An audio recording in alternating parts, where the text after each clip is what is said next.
अस्सलामु अलैकुम वरहमतुल्लाहि वबरकातुहू। हम उम्मीद करते हैं कि आप खैर व आफ़ियत से होंगे।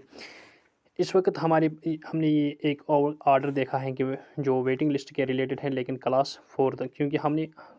हमारे व्यूअर्स ने हमें कमेंट्स में बताए, हमें मैसेज किए हैं कि जो क्लास 4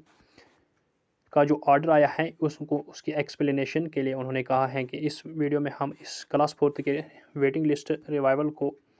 एक्सप्लेन करने की कोशिश करेंगे। जो ये ऑर्डर है ये भी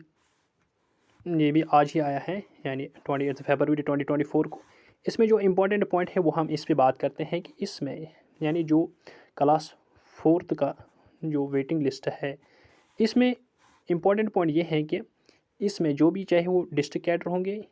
यूटी कैडर होंगे या डिवीजन कैडर होंगे, इसमें से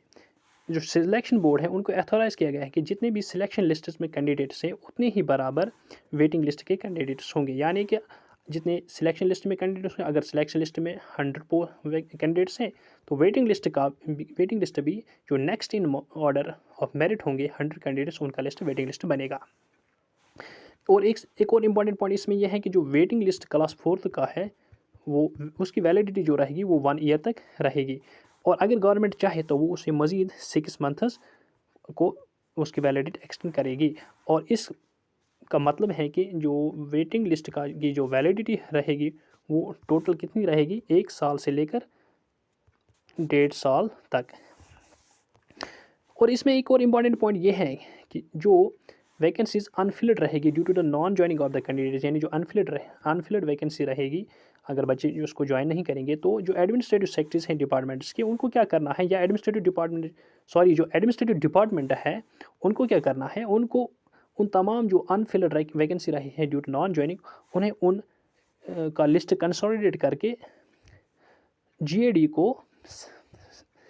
भेजना है with in the time period of 3 months, यानी 3 मंथ्स के अंदर अंदर एडमिनिस्ट्रेटिव डिपार्टमेंट को उन पोस्ट्स को, उन अनफिल्ड वैकेंसीज को जीएडी भेजना है। और उसके बाद जीएडी को क्या करना है, जीएडी को इन तमाम वैकेंसीज़ को जो उन्होंने एडमिनिस्ट्रेटिव डिपार्टमेंट की तरफ से रिसीव की है उनको कंसोलिडेट करके उनको फॉरवर्ड करना है सर्विस सिलेक्शन बोर्ड उन्हें रिसीव करके जो नेक्स्ट इन ऑर्डर मेरिट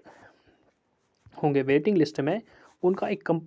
को लिस्ट जो सर्विस सिलेक्शन बोर्ड के पास अवेलेबल होगा, तो सर्विस सिलेक्शन बोर्ड उस वेटिंग लिस्ट में से जो इन ऑर्डर ऑफ मेरिट होंगे उन कैंडिडेट्स को सिलेक्शन लिस्ट में लाएगा।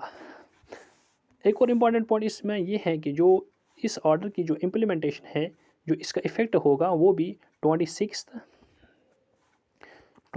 सितंबर से 2023 से होगा। यानी कि इस डेट के बाद जितने भी क्लास 4 के सिलेक्शन लिस्ट्स आ चुके हैं उन सब पे ये ऑर्डर इम्प्लीमेंट हो रहा है। Thank you very much. और हम उम्मीद करते हैं कि आपको हमारी ये एक्सप्लेनेशन पसंद आई होगी, और हम उम्मीद करते हैं कि आप हमारे वीडियो को ज़्यादा से ज़्यादा लाइक,